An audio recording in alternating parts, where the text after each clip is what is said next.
Yo, welcome to the YouTube me. And the YouTube me wears glasses. And also, you need to press the thumbs up button. You need to do something. I'm giving you free content and I need it. I don't know, for the algorithm or something. It's what people are saying. I don't know what else we need to do. I just like it, share it, fuck knows. Anyway, you have joined me because you're interested in what I said on Instagram about the multimillionaire guy he's taken basically like nearly 200 supplements a day. He's like, you can see him lying, getting things injected into him and all that. He doesn't look the healthiest that I've ever. I mean, I see healthier people kicking about the west of Scotland eating pizza crunchies. Do you know what I mean? And I'm like, this guy's spending like £2 million a year on stuff. But as I was saying, when my mum got diagnosed with breast cancer, huge fucking trauma. Probably more of a trauma than I actually thought at the time, because you're kind of in it. It's a horrible diagnosis. Nobody really knows what's happening. It's a tough time, dark days, dark thoughts, terrible. And I didn't realise what it actually did to me till I sort of popped out the other side of it. And I can look back and go, fucking hell. But I've always had OCD, intrusive thoughts, very obsessive nature, catastrophic thinking. I don't actually have the OCD where you clean. In fact, I'm the opposite. I'll leave shit lying about and I can't seem to like... Because Stacey's always like, clean as you go. See, when I'm cooking, she's like, clean as you go. I just can't fucking do that. I don't know. I've got cupboards open. It's like the ADHD part of my brain. I don't know. But anyway, the OCD was fucking triggered beyond belief when this happened to me. Because it was like your worst case scenario and it happened and it was horrible. But what it was making me do is I got very, very obsessed with my health and also like people around me. I was a fucking pain in the arse, right? But obsessed with my health. And it wasn't in a good way. It's not a good obsession because it's at the end of the day, it's sort of you think you're in control of it, but it's controlling you, you know? It's the same with people who are controlling what they're eating, have not got a good relationship with food. It's actually controlling you. You're in this sort of prison. It's terrible. But when I was reading things on the internet, and obviously it picks up your algorithm, and it was like, oh, do this, fucking be doing all...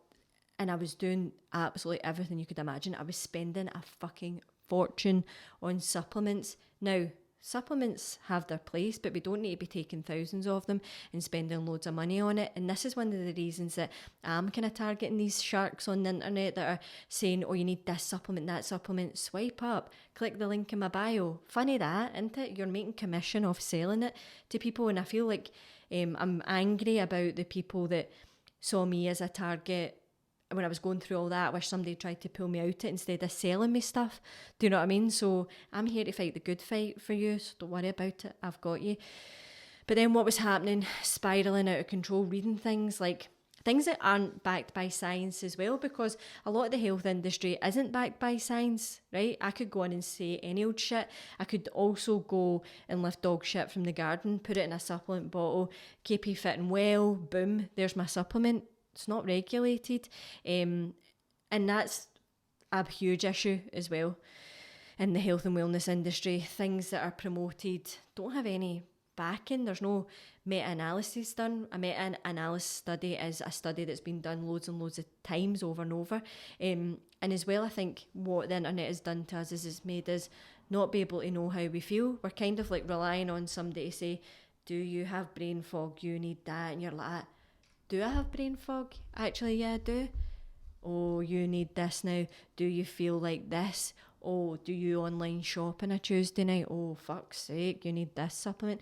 And I feel like now in today's world, we're getting told how we feel and then sold something to stop feeling like that or whatever, when I'm like, you need to start listening to your own body. But anyway, don't want to go off on a tangent here. My OCD was triggered. Combining that with all the overloaded information on the internet, do this, do that, can't have that.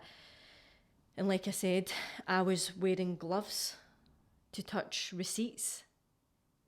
Can you imagine that? In home bargains like that, no 2 minutes. And that was before the coronavirus. But now people say to you, do you want your receipt? And you can say no. But people never used to do that in shops. They just used to hand you the receipt. So I'd be like, no, not a receipt. Do you know what I mean? And it did spiral for me. So I feel like this guy, Brian Johnson, as well, has been triggered with his dad being not well, and he's absolutely fucking spiraled. Now, what do you do if you have spiraled? It won't matter somebody going like this, stop spiraling. Do you know what I mean? No. What worked for me was being a wee bit objective, right? So I started to journal, and then I could read it back as if I wasn't reading about myself, which is actually a very helpful tool.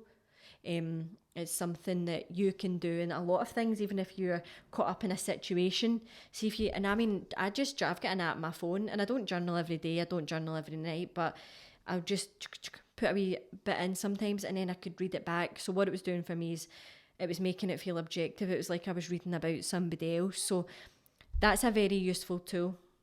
So if you're in a situation, even if it's a big bit of drama with you and the girlies or something, just write it down. Your man's pissed you off, write it down, leave it, and then go and read it. That was one of the things that I found helpful. Being very mindful of who I followed on Instagram. I tend to think that people with really extreme sort of views aren't really for me. That kind of life ain't for me anymore. As I've said loads, it's always been easier for me to follow an extreme thing than it is just to find balance. Like, have a couple of chocolate buttons. What the fuck? So, you know, it was easier for me to like cut everything out, fucking wear gloves, don't fucking drink out that, oh my god, that, dehydrate before you drink out of plastic, oh my fucking god. Do you know what I mean? And it was just very extreme all the time when it should have been more about balance. So be careful of who you follow online is what I'm going to say to you. And look at what their credentials are actually. Do you know what I mean? Like, also there's good websites. If you're thinking, is that information correct? Then you can go on stuff like PubMed, and it's got actual data. They've researched it. There's loads of evidence to back it up. That's always helpful. So for me, I'm very logical, analytical thinker. If you can tell me something and then logically it makes sense, then I'll be like, okay, I can start to believe that. I can see some studies on it. When my OCD and the stress is taken over, it's harder to make good choices and see rationality in things.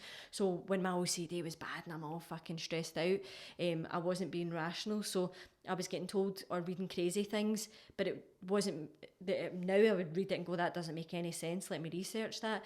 But my non-rational part of my brain wasn't allowing me to do that. I was just going, oh fucking hell, oh my god, I can't have that green tea now, oh that green tea's been imported, that green tea's no, I can't have, just like proper restrictive, taking over my life basically. So what else can you do? Some good books that have helped me massively is one I did in the membership, and that was The Chimp Paradox.